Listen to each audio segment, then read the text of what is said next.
Hello, it's Bruce here again from 9CI. In today's video, I'm going to take a deeper dive into the RF testing standard that we talked about in the last video that we did. If you haven't seen it already, it's called The Reality of RF Meters, and I highly suggest that you watch that one to understand why we are pushing and would like to see manufacturers incorporate an RF testing standard for their devices and their RF meters that they make.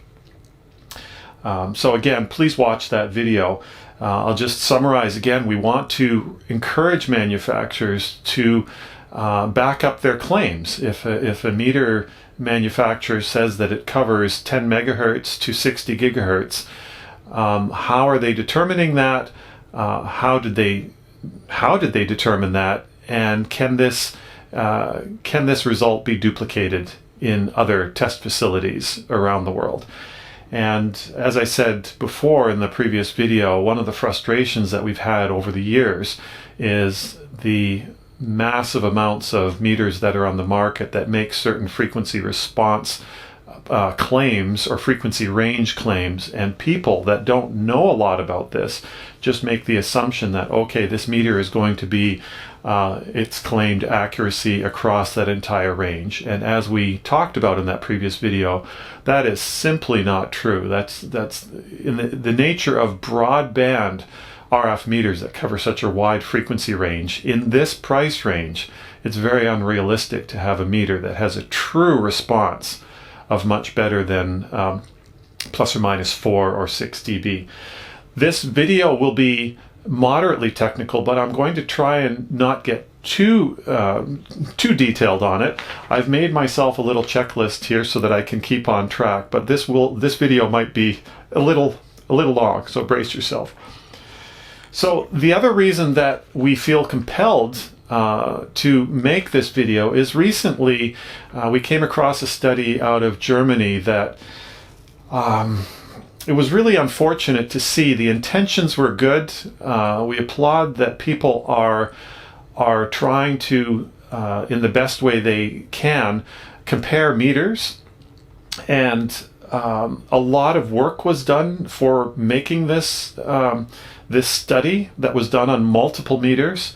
A lot of data was gathered, but there were some fundamental flaws with the study, and it was unfortunate. I mean, in short, it was done in an uncontrolled environment, and as such, in addition to that and the equipment that was used, it's not really reproducible. Yes, they said what kind of spectrum analyzer and what kind of antenna they used, but the variety of transmitter RF sources are used. You can't go into a lab in another country, in another part of the world, and be able to duplicate it. So that's what we're talking about.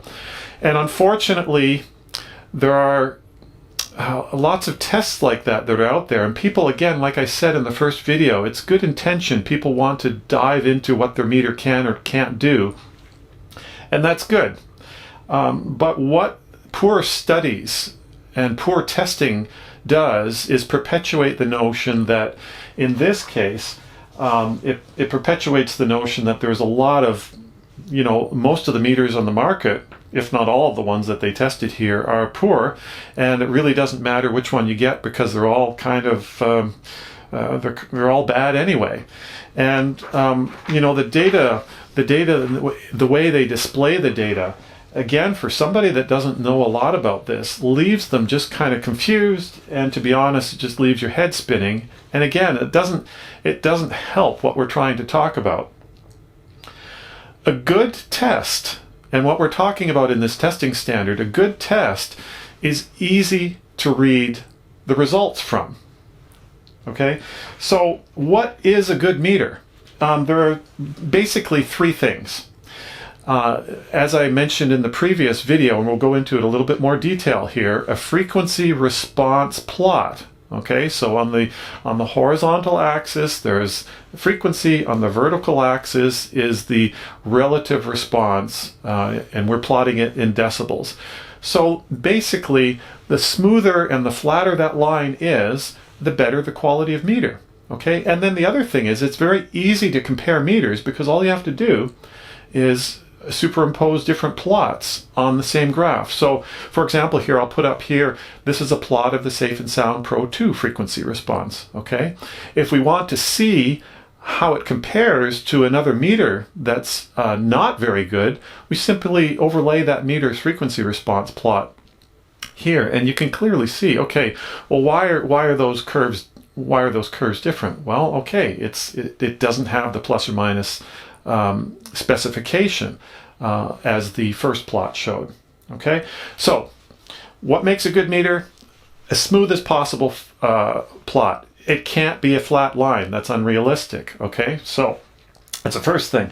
The second thing is that it has to have the ability to detect narrow pulses. Okay, any meter that can detect single pulses that are less than 10 microseconds in duration, that's pretty good.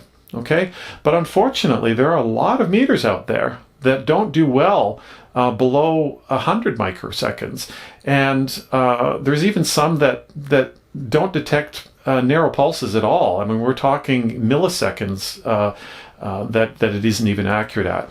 Why are narrow pulse width detections important? High-speed digital communications is a reality of our present day, and especially devices like smart meters that don't transmit all the time, but when they do, they're short, narrow pulses. And a meter that can't detect narrow pulses is not going to give an accurate reading. The third part of it is the actual power scaling.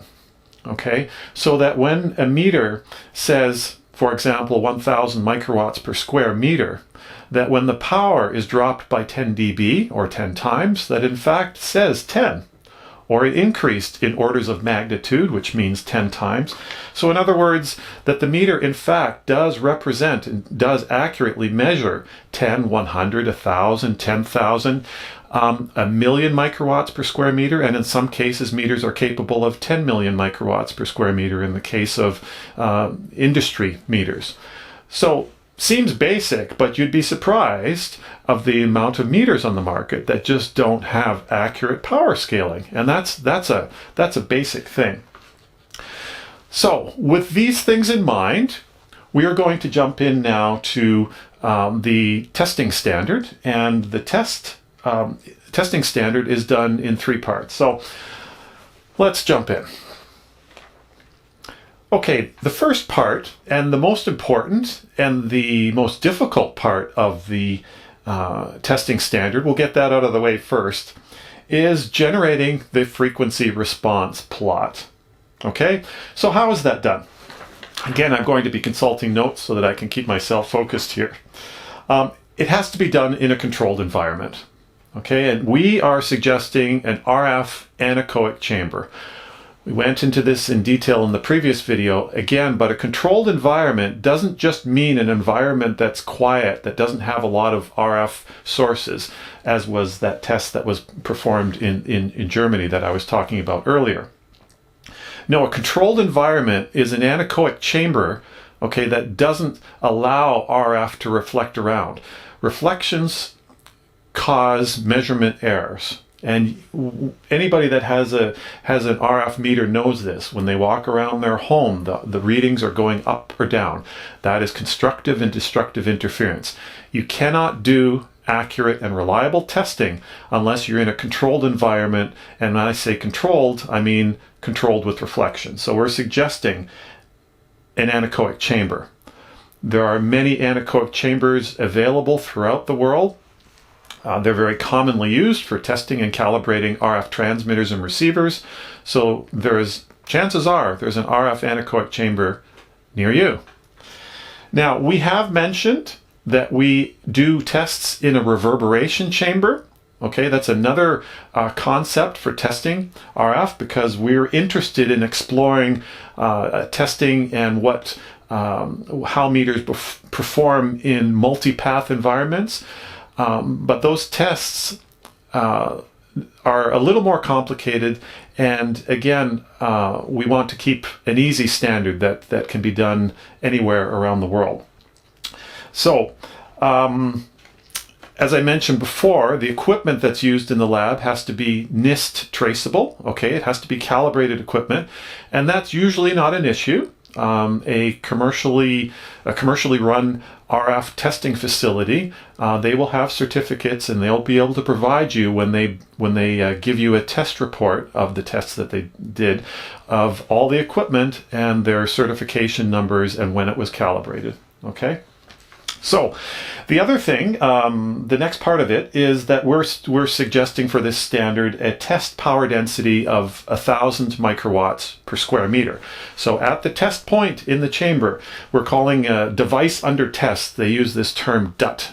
The device under test, when it's in the chamber and there's some RF being fired at it, okay, what power density are we going to test this meter at? We can choose all kinds of things. We could say 100 microwatts per square meter, or if you're building an industrial meter for the guys that are doing cell phone tower climbing, you probably are calibrating the meter at thermal levels in the 10 million microwatts per square meter range.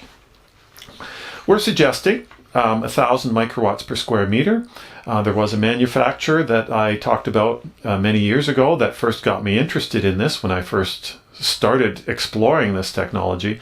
Their calibrations were done in an anechoic chamber at 1,000 microwatts per square meter.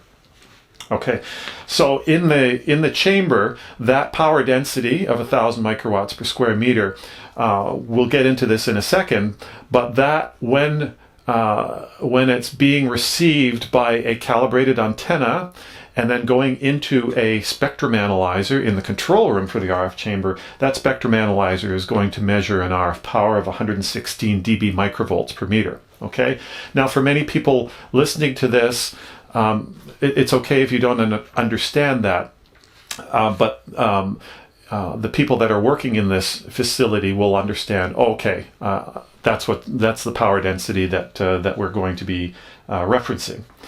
We're suggesting a CW source, a continuous wave source. Okay, now some people might be going, oh, wait a sec, that's not the nature of the RF that's in the world, but we're going to address that in another part of our test with pulse width detection. Okay, so for the test, we're suggesting a CW source.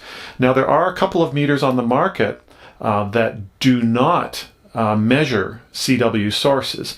So in that case, you can, if you want, for those meters, substitute a 50% duty cycle square wave pulsed source just to be able to get that meter to respond. One of the meters that doesn't measure CW is the Gigahertz Solutions meter that goes from 2.4 to 10 gigahertz, the HFW59D.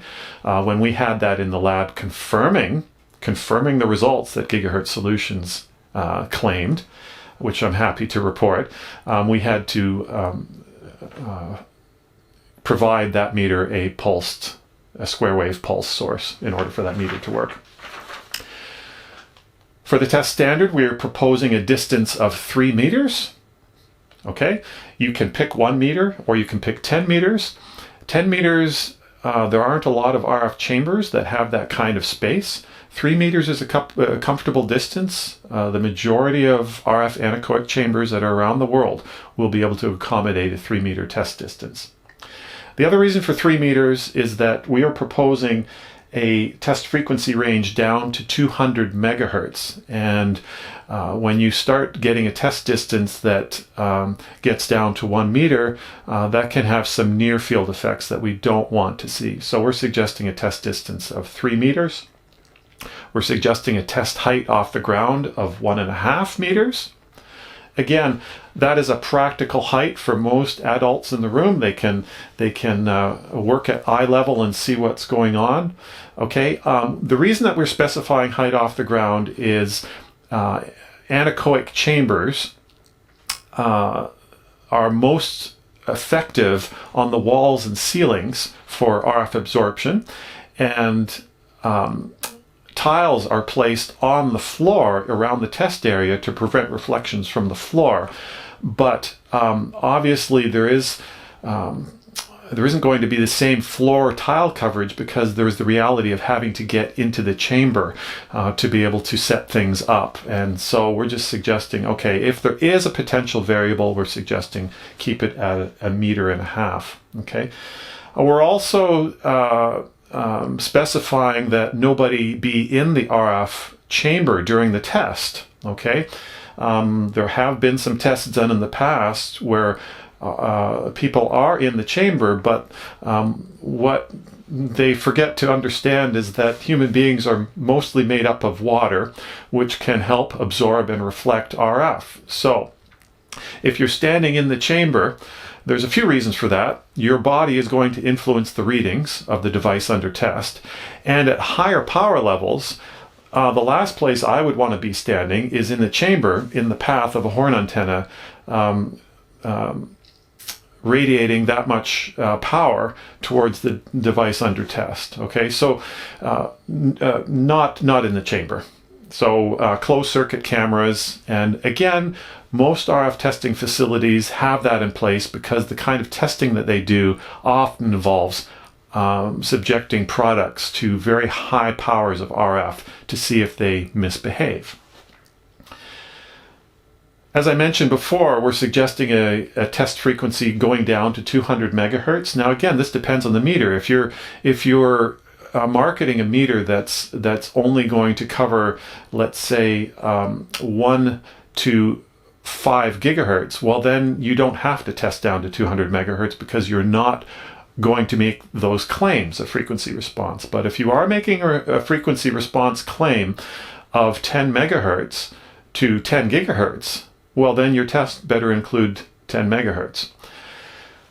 10 megahertz is problematic in many anechoic chambers just because of the long wavelength. So we're saying for our RF testing standard 200 megahertz, and we're suggesting going up to 8 or perhaps 10 gigahertz.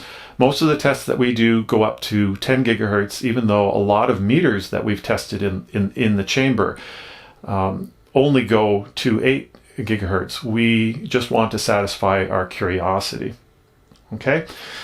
And the final thing is not as critical in this case, but we're suggesting vertical polarization for the transmitter signal source antenna. And that could be horizontal if the device under test has a specification for polarization. Then obviously if your transmitter antenna is vertically polarized, then to give the antenna the best benefit of the doubt and best performance, you want to orient it into the same polarization. Generally speaking, a lot of RF detectors are omnidirectional and fairly polarization agnostic, but if you do notice something, that's something you want to consider. And as a manufacturer, you can make claims that, okay, this test was done in a chamber and the meter was positioned for vertical polarization. Okay, just please specify that. Okay, so what happens during the test, and this is the conversation that I have whenever we go into a new chamber. We've done tests, RF testing in multiple chambers in multiple countries. And many reasons for that is to prove that our testing standard can be duplicated, but also, again, to see what variation there are in chambers and to see that, okay, we can prove that this in fact can be duplicated at many locations. So whenever we meet a new chamber company and RF engineers for the first time, I have to give this little talk for them to understand what's going on. So the test that we're doing actually consists of two parts. The first is the calibration. Okay, so what they refer to when you go into chambers is they say it's a radiated test configuration using antenna substitution technique. Okay, so what is happening is that the first part of this test is that they have a signal generator, an antenna of their choice that covers the frequency range that needs to be covered. Okay, and they have a calibrated antenna that has a specification, a frequency range, a calibrated frequency range. I can put up some images here of what a calibrated antenna looks like and its frequency response or antenna factor plots. Okay, so with that antenna in the test position, they've got another transmitter antenna, and they are at every frequency, 200 megahertz, 400 megahertz, 600 megahertz, in 200 megahertz increments. They're going up to, let's say, 8 or 10 gigahertz, and documenting how much signal power is needed to generate 1,000 microwatts per square meter power density at the test location. Okay, so that is what's called the calibration run. We call it the calibration run. So at that point, the device that you're testing, or the RF meter that you actually want to test, isn't in the chamber. Okay, what's in the chamber is a calibrated known antenna. That antenna factor, the gains for that antenna are calculated along with the loss, the coaxial cable loss of the cable that's connecting that antenna to the spectrum analyzer that's in the control room outside of the RF chamber. Okay, and it's documented. So we have a little spreadsheet, I can show you that. So at each test frequency, you document the signal generator power in dBm that was required to generate that field.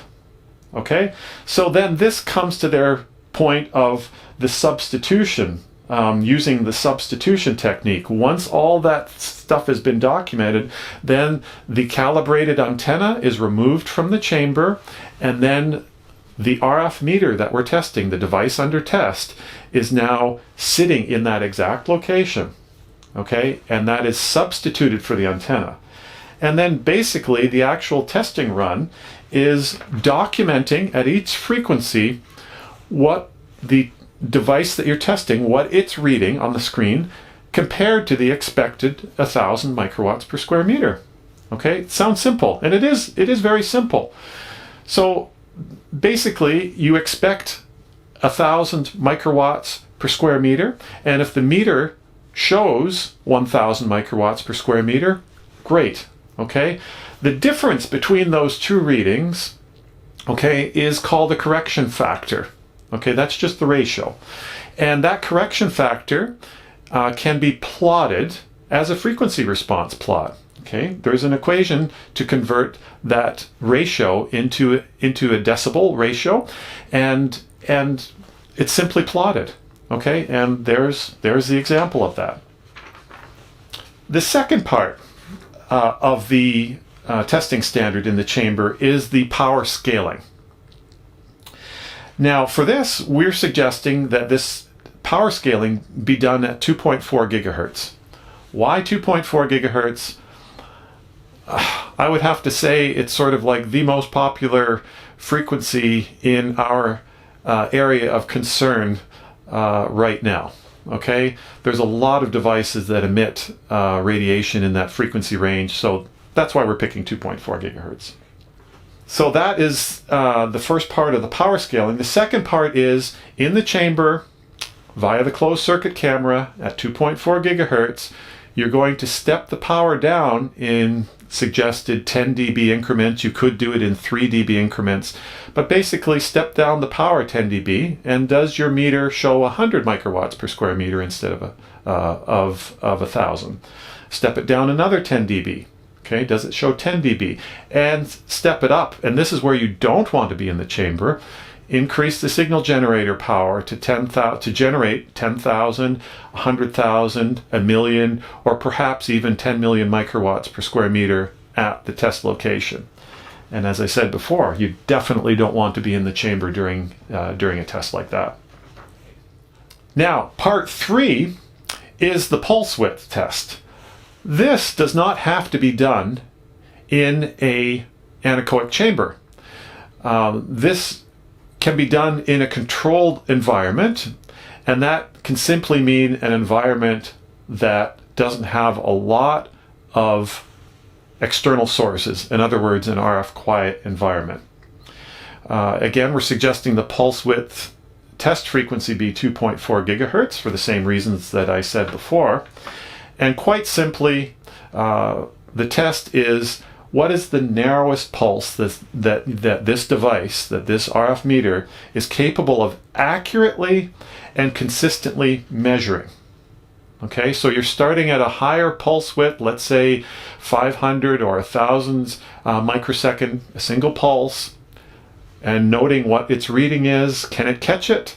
What does it show? Then decreasing that pulse width.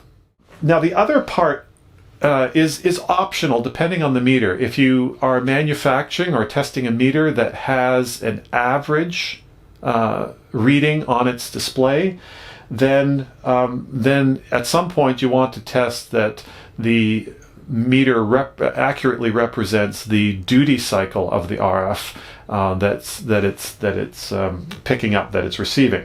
So again, we're doing this at 2.4 gigahertz and varying the transmitter pulsed duty cycle to confirm that the meter's readings match that. Okay, so I think that sums up everything. Now let's circle around again. We've got this data now, and we've gone into a commercial RF testing facility. We've gathered this data, and now we have the results.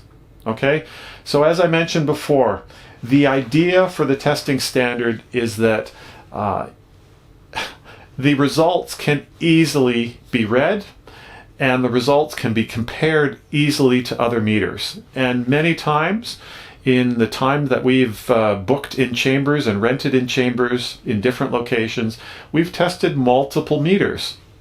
Every time we do our own testing in the chamber, if there is extra time available, we'll have meters that we haven't tested, just because we're curious to see what's out there. We want to see what's good, what's not so good.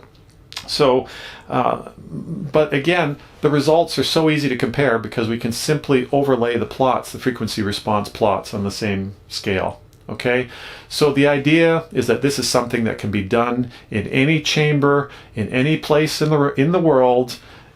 All the RF engineers have to do at the chamber is read this test procedure and do it, and it can be duplicated. Okay, and our ultimate hope is that once this testing standard is adopted by many manufacturers around the world, is that people will then recognize, oh, okay, the manufacturer is making this claim, and I can, in fact, trust these readings. Okay? I think that covers it. If you've got questions, I'll do my best. We'll do our best to answer. Thank you for watching. I know this was a long one, and see you in the next video. Bye.